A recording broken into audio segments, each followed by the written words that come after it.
Olá, meu nome é Tauana, conhecida como professora Tal, e eu te ajudo a passar em cálculo estudando 50% menos tempo.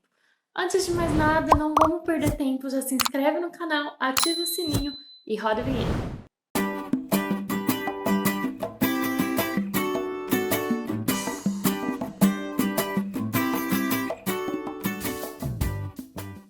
Bora elaborar um passo a passo para esboçar gráficos. Recebo muito esse tipo de dúvida porque são muitos passos. O que eu preciso calcular para fazer um belo gráfico, professora? Vamos lá? São 8 passos. Passando rapidinho por cada um, nós precisamos do domínio, intervalo de crescimento e decrescimento, intervalo de concavidade, quais são os pontos de inflexão, calcular os limites laterais onde f não é contínua e para os extremos do domínio quando o domínio é um intervalo, calcular os limites para mais e menos infinito, encontrar as raízes e então fazer o gráfico com todos esses dados que encontramos. Vamos lá? Então, hoje eu trouxe esse exemplo para vocês, x ao cubo menos x ao quadrado menos x mais 1. Ele está no Guidorize, ok? Vamos lá? Encontrando o domínio, passo 1. Essa função é polinomial, não temos nenhum problema, então o domínio dela é quem? Os reais, certo? Passo 2, intervalo de crescimento e decrescimento. Vamos lá? O que nós precisamos calcular neste caso? A primeira derivada da função, ver onde ela é zero e analisar onde ela é positiva e negativa. Onde ela é positiva, ela é crescente e onde ela é negativa, a função é decrescente. Vamos lá? Então tá, qual é a derivada dessa função? A f' da minha função é derivada de x ao cubo, o 3 cai e tiramos 1, então ficamos com x ao quadrado. Derivada de x ao quadrado, o 2 cai e tiramos 1, ficamos com x. Derivada de menos x é 1 e derivada de constante é zero. Então, a derivada da nossa função é 3x ao quadrado menos 2x menos 1, ok? O que nós precisamos descobrir é onde essa derivada dá zero. Essa derivada dá zero nos pontos x igual a 1 e x igual a menos 1/3, beleza?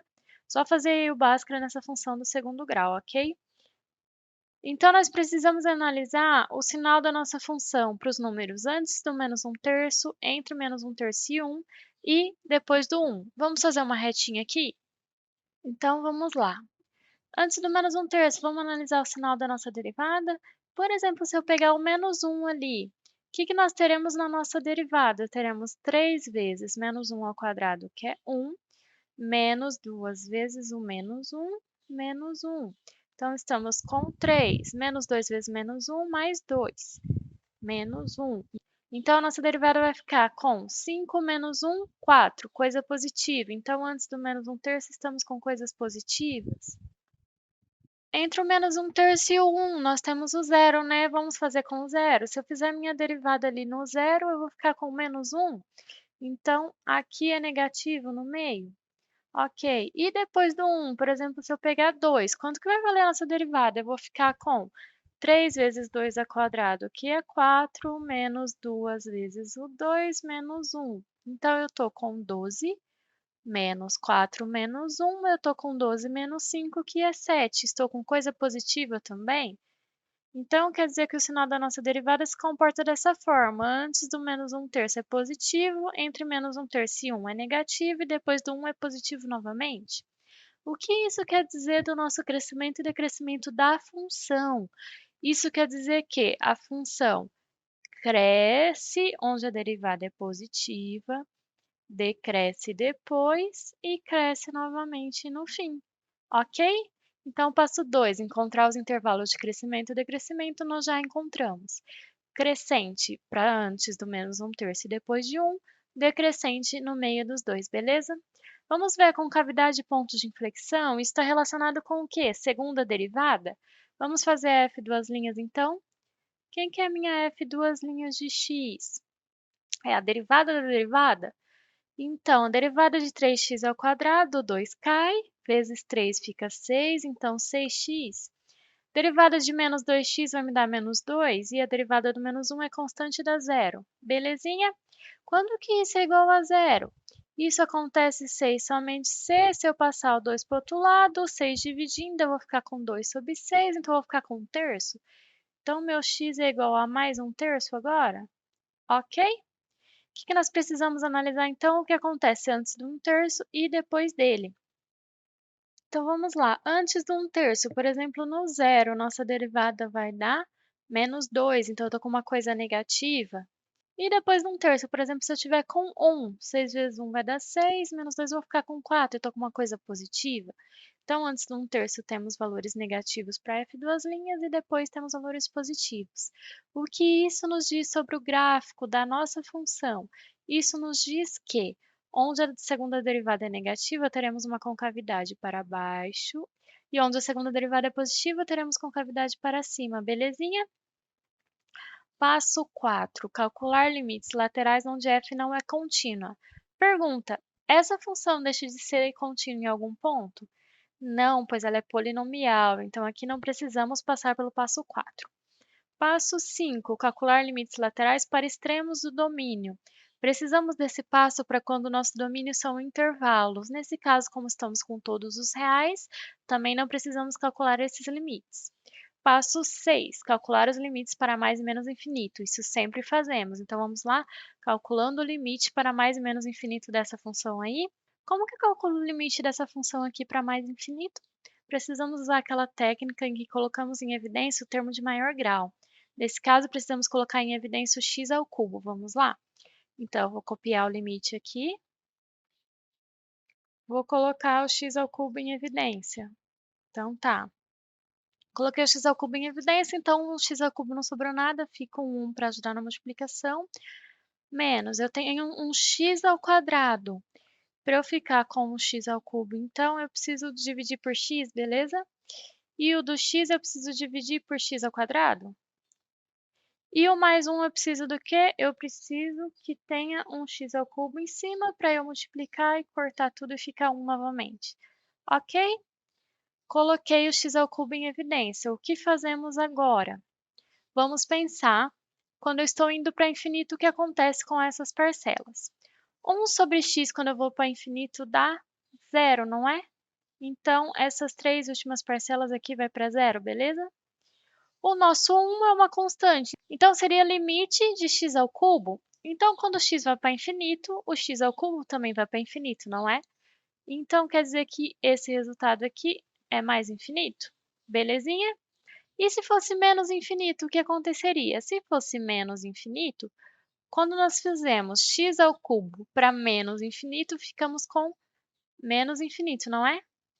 Então, se eu fizer o limite para menos infinito, eu vou encontrar menos infinito, e para mais infinito, eu vou encontrar mais infinito. Ok? Próximo passo, passo 7, encontrar as raízes. Como nós encontramos as raízes numa função de grau 3? Vamos fazer aqui separadinho?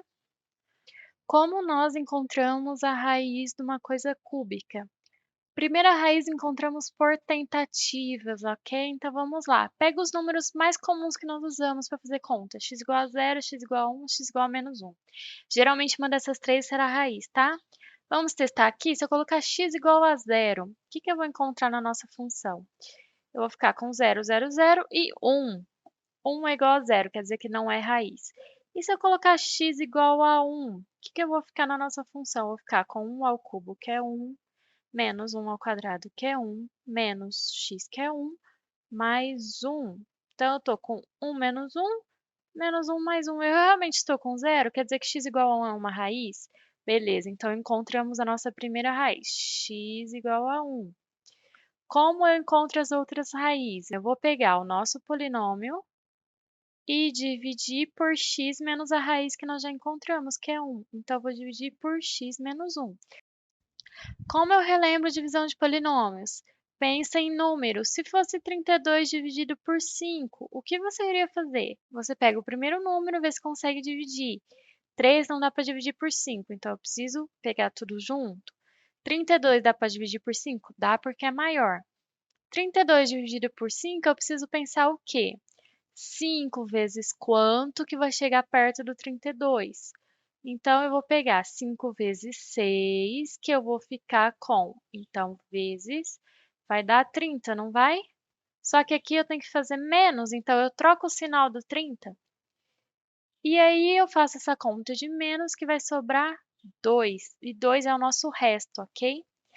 Nesse caso, como estamos dividindo por x menos a raiz, nosso resto vai ter que ser 0, beleza? Mas a nossa divisão de polinômios funciona exatamente dessa forma com números. Vamos lá tentar resolver? Como vamos fazer essa divisão? Procuro alguma coisa que vezes o x vai me dar o x ao cubo lá. Então, o que é vezes x dá x ao cubo? X ao quadrado, não é? Então, eu faço x ao quadrado vezes a parcela que está dentro da chave e passo para lá trocando sinal. Então, x ao quadrado vezes x dá x ao cubo. Passo trocando sinal, menos x ao cubo. X ao quadrado vezes menos 1 dá menos x ao quadrado. Troquei sinal, então mais x ao quadrado, ok? Tá, x ao cubo menos x ao cubo vai cortar. E menos x ao quadrado com x ao quadrado também vai cortar. Olha que interessante. E agora nós baixamos o menos x mais 1 que sobrou, não é? Belezinha. Qual é o número que nós multiplicamos por x que vai me dar menos x aqui na resposta? O 1, não é? Menos 1. Se eu fizer menos 1 vezes x, dá menos x, que é o que eu estava procurando. Como eu tenho que trocar sinal, ele vai passar para cá como mais x. Esse menos 1 vezes o menos 1 de dentro da chave dá mais 1. Troquei sinal, menos 1. E aqui ficamos, então, com menos x mais x dá zero e 1 menos 1, zero. Então, quer dizer que 1 realmente era a raiz, não é? E quando eu divido, fico com x ao quadrado menos 1. Então, eu posso reescrever, na verdade, o nosso polinômio da forma o x menos 1, que eu já sabia que era a raiz, vezes esse x ao quadrado menos 1, belezinha? Agora, nós precisamos fazer o quê? Encontrar as raízes dessa parcela, x ao quadrado menos 1. Se eu passar o 1 para o outro lado, fazendo da forma mais rapidinha possível, eu vou ficar com x ao quadrado igual a 1. Se eu passar a raiz quadrada para o outro lado, então eu fico com x igual a mais ou menos 1. Então, quer dizer que nós teremos duas raízes, mais 1 e menos 1. Então, reescrevendo aqui novamente, eu já tinha um x menos 1. E essa segunda parcela eu vou reescrever como x menos a primeira raiz, x menos 1, e x menos a segunda raiz, que é menos 1. X menos menos 1, eu vou ficar com x mais 1, ok? Isso quer dizer que as nossas raízes são quem? X igual a 1 duas vezes e x igual a menos 1. Então, essas são as raízes do nosso polinômio, ok? Vamos voltar ao que a gente estava fazendo. O que a gente estava fazendo mesmo? Estávamos tentando fazer o gráfico dessa função de grau 3. Então, vamos fazer o gráfico agora? Passo 8, fazer o gráfico. O que já analisamos? Tudo o que precisávamos. Vamos tentar fazer o gráfico? Quais são os pontos que nós precisamos marcar no nosso gráfico? Todos esses que nós encontramos. Então, nós temos x igual a menos 1 e x igual a 1, que são as nossas raízes. Nós também encontramos o quê? Menos 1/3 e mais 1/3, que são quem? Quem define crescimento, decrescimento, concavidade e inflexão para a gente. Então, vamos lá? Antes do menos 1/3, eu sei que a minha função é crescente, então ela vai vir de baixo para cima. Além disso, ela passa no menos 1, não é mesmo? E a concavidade é para baixo. Então, vamos lá. Nós vamos subir, passar no menos 1, nós vamos subir até 1/3. E depois do menos 1/3, o que acontece? Até o 1/3, nós temos concavidade para baixo, então ela vai descer. A partir do 1/3, nós vamos começar com uma concavidade para cima. E nós temos que passar no 1 porque ele é raiz duas vezes. Então, ali vai meio que parecer uma parábola, belezinha? Então, nós temos que continuar descendo até 1/3. Cheguei no 1/3, eu meio que tenho que mudar a concavidade para cima e eu tenho que passar no 1. Ok? Então, depois do 1, nós sabemos que ela é crescente pelo passo 2. Então, ali ela realmente está crescendo. No 1/3, nós temos uma inflexão, que é onde mudamos de concavidade. Ela estava com concavidade para baixo e no 1/3 começa a ser uma concavidade para cima.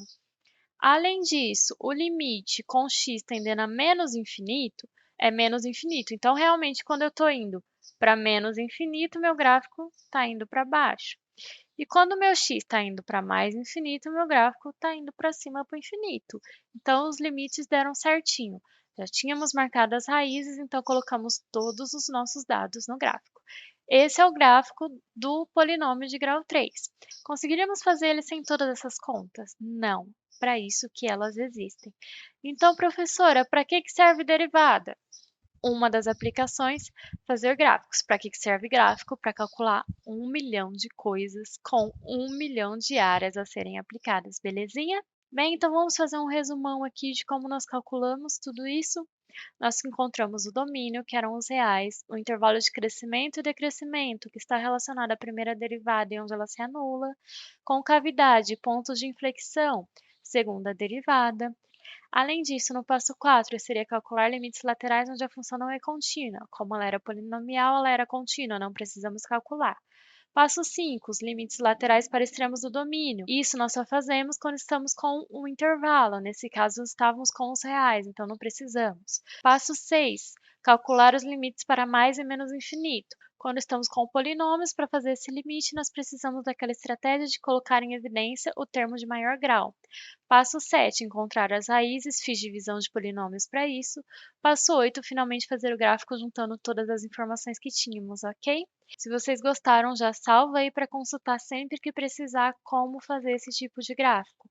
Todos os passos estão aqui para vocês, espero que tenham gostado. Até mais! Espero que esse vídeo tenha ajudado vocês. Não se esquece, se inscreve no canal, ativa o sininho, deixa seu comentário e até uma próxima!